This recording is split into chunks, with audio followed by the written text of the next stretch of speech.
ప్రపంచంలో ఎన్నో పవిత్ర క్షేత్రాలు ఉన్నా ఒక క్షేత్రం మాత్రం స్వయంగా పరమశివుని జ్యోతి రూపంగా నిలిచింది.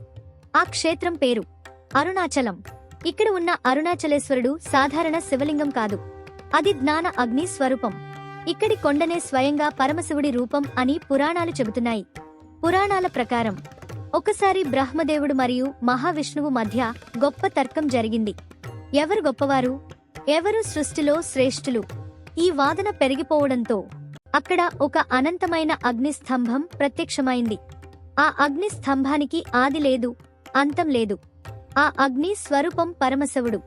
శివుడు వారితో ఇలా అన్నాడు: ఈ జ్యోతి స్తంభానికి ఎవరు ఆది లేదా అంతం కనుగొంటారో వారు గొప్పవారు. మహావిష్ణువు వెంటనే వరాహ అవతారం తీసుకుని ఆ అగ్ని స్తంభం కింద భాగం కనుగొనడానికి వెళ్లాడు. బ్రహ్మదేవుడు మాత్రం హంసరూపం తీసుకుని ఆ అగ్ని స్తంభంపై భాగం కనుగొనడానికి వెళ్లాడు. విష్ణువు ఎంత ప్రయత్నించినా ఆ స్తంభానికి అంతం కనపడలేదు. చివరికి ఆయన ఒప్పుకున్నాడు, ఈ జ్యోతి పరమశివుడే, ఆయనకు ఆది అంతం లేదు.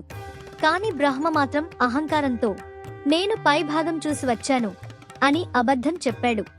బ్రహ్మ అబద్ధం చెప్పడంతో శివుడు చాలా కోపగించాడు. ఆయన ఇలా శాపం ఇచ్చాడు: బ్రహ్మ, నీకు భూమిపై ఆలయాలు ఉండవు. అందుకే భూమిపై బ్రహ్మదేవుని ఆలయాలు చాలా అరుదుగా ఉన్నాయి. ఆ అనంతమైన జ్యోతి స్తంభం తర్వాత భక్తులకు దర్శనం ఇవ్వడానికి శివుడు తన అగ్ని రూపాన్ని కొండ రూపంగా మార్చుకున్నాడు. ఆ కొండే అరుణాచలం. ఇది పంచభూత లింగాలలో అగ్ని లింగం. పంచభూత లింగాలు భూమి, నీరు, అగ్ని, గాలి, ఆకాశం. అందులో అగ్ని తత్వానికి ప్రతీక అరుణాచలం. అరుణాచలంలో ఒక విశేషమైన ఆచారం ఉంది: గిరి ప్రదక్షిణ. ఈ అరుణాచల కొండ చుట్టూ సుమారు 14 కిలోమీటర్లు నడుస్తూ భక్తులు శివుని స్మరిస్తారు. పురాణాల ప్రకారం ఒకసారి ఈ గిరి ప్రదక్షిణ చేస్తే అది 1000 యజ్ఞాలు చేసిన ఫలితాన్ని ఇస్తుంది. పౌర్ణమి రోజున లక్షలాది మంది భక్తులు ఈ గిరి ప్రదక్షిణ చేస్తారు. అరుణాచలంలో అత్యంత గొప్ప ఉత్సవం కార్తీక దీపం. ఆ రోజు అరుణాచల కొండపై భారీ దీపాన్ని వెలిగిస్తారు.